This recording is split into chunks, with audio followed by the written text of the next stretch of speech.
Hi everyone, I am Sarvendra Singh and I am again welcoming you all at your own channel for discussing a topic which is written over here, clock. ये topic इतना important है कि I think Jin paper में reasoning के question आते हैं वहाँ पे इस टॉपिक के क्वेश्चन जरूर पूछे जाते हैं। अब वो टॉपिक क्वेश्चन क्या होते हैं, उनको सॉल्व कैसे करेंगे विदाउट ज़्यादा टाइम वेस्ट किए हुए, वो आज हमें डिस्कस करना है। इसके पहले आप लोगों से एक रिक्वेस्ट है कि अगर आप लोग नए हैं इस चैनल पे तो please do subscribe and share with the other friends as well. Okay, हाँ, लास्ट वीक हमने कैलेंडर की वीडियो बनाई थी, उस पर आप लोगों के बहुत अच्छे व्यूज़ और कमेंट्स मिले हैं एंड आई थिंक वैसा ही प्यार हमें इस वीडियो में भी मिलेगा। चलो स्टार्ट करते हैं कि एक्चुअली में क्लॉक के कैसे क्वेश्चंस पूछे जाते हैं और इसमें क्या कैसे हम अपने ट्रिक्स को अप्लाई करके कैसे जल्दी से जल्दी आंसर निकाल सकते हैं, वो हम डिस्कस करते हैं। लाइक कुछ इसके बेसिक पॉइंट है जो मैं लिख रहा हूँ, वो 3-4 पॉइंट अगर हमें समझ में आ गया तो हमें क्लॉक का कोई क्वेश्चन कभी परेशान नहीं करता। 2 तरह के क्वेश्चन आते हैं। पहला जो टाइप ऑफ क्वेश्चन आता है जिसमें पूछा जाता है कि find out the angle between minute hand and hour hand, आज हम वो डिस्कस करेंगे। उसके लिए हमें क्या क्या चाहिए वो मैं लिख लेता हूँ। पहला पॉइंट जो हमें चाहिए होता है एक्चुअली में टोटल एंगल। अगर एक क्लॉक की बात करोगे तो इसका टोटल एंगल कितना होगा, आप खुद देख सकते हैं कि क्लॉक क्या है, एक कंप्लीट सर्कल है। Circle means 360 degree. तो एक क्लॉक जो होता है वो टोटल 360 डिग्री उसके पास होता है, ठीक है। दूसरा, आप यहाँ ध्यान से देखिए, इस क्लॉक में यहाँ पे टोटल 12 डिवीज़न है। अब टोटल एंगल 360 डिग्री है इन 12 डिवीज़न। अगर मैं एक डिवीज़न की बात करूँ लाइक बिटवीन 12 to 1, ठीक है, तो एक डिवीज़न में जो एंगल होगा वो कितना हो जाएगा, 360 divided by 12 which is equals to 30 degree. तो ये 2 पॉइंट अभी आपके पास आ चुके हैं। पहला कि इनका जो एंगल है कंप्लीट एंगल वो है 360 डिग्री। दूसरा पॉइंट है कि एक डिवीज़न में जो एंगल है दैट इज़ 30 डिग्री, ठीक है। अब आगे चल सकते हैं। ओके, तीसरा पॉइंट जो है वो इनकी स्पीड से रिलेटेड है थोड़ा सा।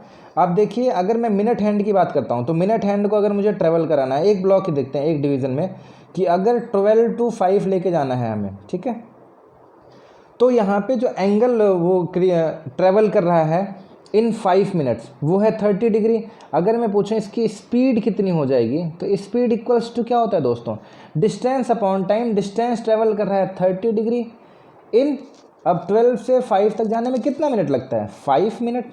अब अगर कायदे में इसे लिखोगे that will give us 6 degree पर मिनट, ठीक है। तो ये तो स्पीड हो गई मिनट हैंड की।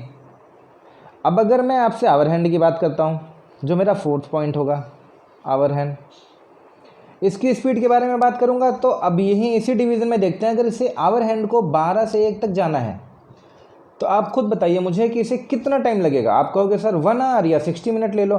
अब ये 30 डिग्री ट्रेवल कर रहा है इन 60 मिनट्स, तो इसकी स्पीड कितनी आ गई, हाफ डिग्री पर मिनट। आज का जो टॉपिक मैं डिस्कस करने वाला हूँ जो एंगल पे बेस्ड होने वाला है, सिर्फ इन 4 पॉइंट्स पे हम ये ख़त्म कर देंगे टॉपिक। पहला पॉइंट जो आपको पता होना चाहिए कि टोटल एंगल 360 डिग्री। दूसरा पॉइंट कि एवरी ब्लॉक के बीच में जो एंगल होता है वो होता है 30 डिग्री। तीसरा पॉइंट जो स्पीड है मिनट हैंड की वो है 6 डिग्री पर मिनट। चौथा पॉइंट जो स्पीड है आवर हैंड की दैट इज़ हाफ डिग्री पर मिनट। अगर आपको इतना समझ में आ चुका है तो अब हम क्वेश्चंस की तरफ प्रोसीड कर सकते हैं। आप चुटकियों में आंसर निकालेंगे, अगर नहीं भरोसा होता तो देख लीजिए। एक पहला क्वेश्चन है मेरे पास, find angle between minute hand and hour hand at 3:15। चलो AM हो PM में डजेंट मैटर क्योंकि ये एनालॉग क्लॉक है। अच्छा, अब मुझे बताना 3:15 बजे। अब किसी के दिमाग में ये अभी नहीं आना चाहिए अच्छा 3:15 पे तो 0 डिग्री होना चाहिए, ऐसा नहीं होता है। 3:15 बजे तक ये 15 जो मिनट वाला हैंड है ये तो 3 पे होगा, बट जो आवर हैंड है वो 3 पे नहीं होगा। वो यहाँ पे एक्चुअली वेट नहीं कर रहा होगा इसका कि मिनट हैंड आएगा हम मिल के फिर आगे बढ़ेंगे, नहीं, वो 15 मिनट में कुछ ना कुछ नीचे ट्रेवल कर चुका होगा और वही इनके बीच एंगल बन रहा होगा, ठीक है। जो ये डायग्राम में दिख रहा है कि आवर हैंड स्लाइटली नीचे है फ्रॉम 3, तो वो कितना नीचे है वही तो एंगल हो जाएगा इनका। अगर दोनों 3 पे रहते तो एंगल 0 नहीं हो जाता। तो अगर यहाँ पे आप एंगल की बात करोगे तो आपको दिख ही रहा है कि आवर हैंड जो डिस्टेंस ट्रेवल कर रहा है, डिस्टेंस इक्वल्स टू होता है स्पीड इनटू टाइम। स्पीड कितना है जी, आप आवर हैंड की बात कर रहे हो तो स्पीड है हाफ डिग्री पर मिनट, टाइम 15 मिनट्स तक ट्रेवल करा है, तो एंगल कितना हो जाएगा 7.5 डिग्री। यहाँ तक किसी को डाउट हो तो प्लीज़ लेट मी नो, आप कमेंट कर सकते हैं अगर कुछ भी आपको दिक्कत आ रही है तो। यहाँ तक ठीक है। आपको ये एंगल पता चल गया कि at 3:15 what is the angle between minute hand and hour hand. ठीक है, एक एग्जांपल और लेके देख लेते हैं। Find the angle between minute hand and hour hand at 4:20। ठीक है, तो 4:20 पे अगेन अब आपको समझ में आ चुका है कि 4:20 का मतलब ये नहीं कि आवर हैंड और मिनट हैंड दोनों एक ही लाइन पे हैं 4 पे, नहीं।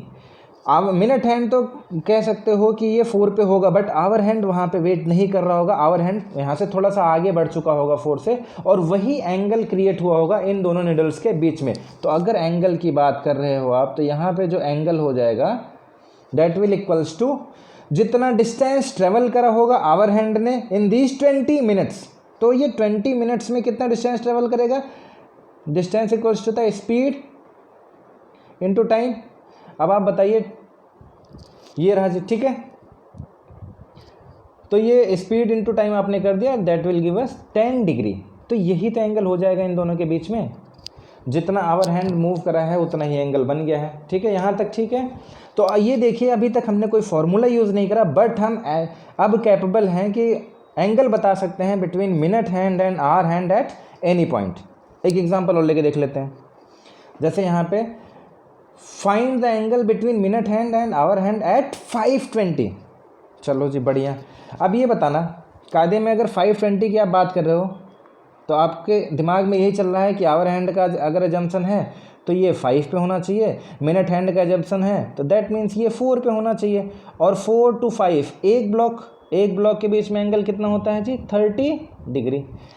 तो जो एक रैंडम आपके दिमाग में एंगल आएगा that will equals to 30 degree. लेकिन कायदे में 30 डिग्री होगा क्या, नहीं, 30 डिग्री नहीं होगा ना। क्यों, क्योंकि स्टैंडर्ड वे में ये आवर हैंड जो है ये 5 पे नहीं रहेगा, 5 से स्लाइटली ये डाउन मूव कर चुका होगा टूवर्ड्स 6, तो वो एंगल भी तो ऐड होगा। अभी तो ये सिर्फ एक ब्लॉक का एंगल है ना जी, तो वो एंगल ऐड करने के लिए आपको वो एंगल ऐड करना पड़ेगा जो आवर हैंड जो है 40 मिनट्स में ट्रेवल कर रहा है, सॉरी 20 मिनट्स में ट्रेवल कर रहा है। अब 20 मिनट्स में कितना ट्रेवल करेगा, 20, और स्पीड है हाफ के जी। ठीक है, तो ये आंसर कितना हो जाएगा 30, और प्लस इसको सॉल्व करोगे दैट विल गिव अस 10। तो 30 + 10 इक्वल्स टू 40 डिग्री। तो यहाँ से आपको 40 समझ में आ जाएगा। ये बहुत ही अच्छा क्वेश्चन था। आप बस ध्यान से देखना, जो टाइम दिया है आप देखना उनके बीच में एक्चुअल में जो ब्लॉक्स हैं कितने हैं, वहाँ से आपको एक रैंडम एंगल के नॉलेज मिल जाएगा। फिर जो आवर हैंड की वजह से प्लस या माइनस एंगल होगा, यहाँ पे अपने केस में प्लस था तो यहाँ पे इंक्रीज हुआ था क्योंकि, तो वो एंगल ऐड कर देना और वो जो कंप्लीट एंगल आएगा ये आपको आंसर दे देगा। इस तरह से बिना किसी फॉर्मूले के यूज़ किए हुए, सिर्फ आप एक इमेजिनेशन से कि वो क्लॉक्स के निडल कहाँ होंगे उससे आंसर निकाल सकते हो। बस आपको स्पीड की नॉलेज होनी चाहिए कि आवर हैंड की स्पीड क्या है, और ज़रूरत पड़े कभी तो मिनट हैंड की स्पीड क्या है। इतने ही पॉइंट से ये एंगल वाले सारे क्वेश्चन आप सॉल्व कर सकते हो। ठीक है, अगर कोई डाउट हो तो मुझे कमेंट में ज़रूर लिखिएगा, मैं उसके रिगार्डिंग आपको ज़रूर आंसर दूंगा। और इसके अगले पार्ट में मैं दिखाऊंगा कि कैसे और कुछ अलग तरह के क्वेश्चंस आपसे पूछे जा सकते हैं। Thank you very much till then, thank you very much for your time.